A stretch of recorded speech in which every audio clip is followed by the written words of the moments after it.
നമസ്കാരം, പ്രവാസി മലയാളിയിലേക്ക് സ്വാഗതം.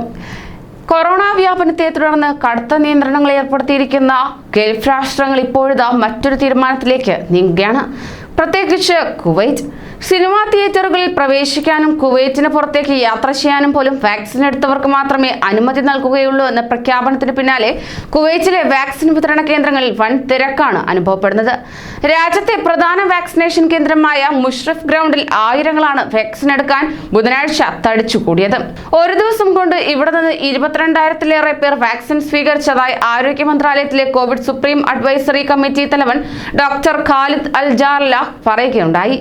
രാജ്യത്ത് വാക്സിനേഷൻ പ്രവർത്തനങ്ങൾ വീണ്ടും സജീവമായതായും അദ്ദേഹം ട്വിറ്ററിൽ കുറിച്ചു. മെയ് 22 മുതൽ കുവൈറ്റുകൾക്കും അവരുടെ ബന്ധുക്കൾക്കും രാജ്യത്തിന് പുറത്തു പോകണമെങ്കിൽ അവർ വാക്സിൻ എടുത്തവരായിരിക്കണമെന്ന് കുവൈറ്റ് മന്ത്രിസഭ കഴിഞ്ഞ ദിവസം നിബന്ധന വച്ചിരുന്നു. 2 ഡോസ് വാക്സിൻ എടുത്ത് 2 ആഴ്ച പിന്നിടുന്നവർക്കും 1 ഡോസ് വാക്സിൻ എടുത്ത് 5 ആഴ്ച പിന്നിട്ടവർക്കും മാത്രമേ രാജ്യത്തിന് പുറത്തേക്ക് യാത്ര ചെയ്യാൻ സാധിക്കുകയുള്ളൂ എന്നായിരുന്നു തീരുമാനം. ഇതുകൂടാതെ 1 ഡോസ് വാക്സിൻ എടുത്ത ശേഷം കോവിഡ് ബാധ ഉണ്ടായവരാണെങ്കിൽ ടെസ്റ്റ് പോസിറ്റീവായി 2 ആഴ്ച കഴിഞ്ഞും യാത്ര അനുവദിക്കുന്നതാണ്. നിലവിൽ രാജ്യത്തെ സിനിമാ തിയേറ്ററുകൾ അടച്ചിരിക്കുകയാണെങ്കിലും ഈദുൽ ഫിത്തർ അവധിക്ക് തിയേറ്റർ തുറന്നു പ്രവർത്തിക്കുമെന്ന് രാജ്യത്തെ ഏറ്റവും വലിയ തിയേറ്റർ ശൃംഖലയായ സിനിമാസ്കേപ്പ് കഴിഞ്ഞ ദിവസം അറിയിക്കുകയും ചെയ്തിരുന്നു. പക്ഷേ വാക്സിൻ എടുത്തവർക്ക് മാത്രമേ തിയേറ്ററിൽ പ്രവേശിക്കാനാവൂ എന്ന നിബന്ധനയും ഏറെ വലയ്ക്കുകയുണ്ടായി. ഇതോടെയാണ് വാക്സിൻ എടുക്കാൻ ആളുകൾ കൂട്ടമായി വിതരണ കേന്ദ്രങ്ങളിലേക്ക് എത്തിച്ചേർന്നത്. നിലവിൽ ഫൈസർ, ഓക്സ്ഫോർഡ് എന്നീ 2 വാക്സിനുകളാണ് കുവൈറ്റിൽ വിതരണം ചെയ്തു വരുന്നത്. കഴിഞ്ഞ വർഷം ഡിസംബർ 24-നാണ് രാജ്യത്ത് വാക്സിൻ വിതരണം തുടങ്ങിയത്. ഇതിനോടകം 10 ലക്ഷത്തിലേറെ ഡോസുകൾ ആളുകൾ സ്വീകരിച്ചു കഴിഞ്ഞതായി കണക്ക്.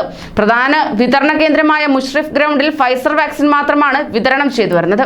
21 ഹെൽത്ത് ക്ലിനിക്കുകളിലായി ഓക്സ്ഫോർഡ് വാക്സിനും നൽകി വരുന്നു. ഇതിനു പുറമെ കിടപ്പ് രോഗികൾക്കും മറ്റുമായി മൊബൈൽ വാക്സിൻ യൂണിറ്റുകളും ആരോഗ്യ മന്ത്രാലയത്തിന് കീഴിൽ പ്രവർത്തിക്കുന്നുണ്ട്.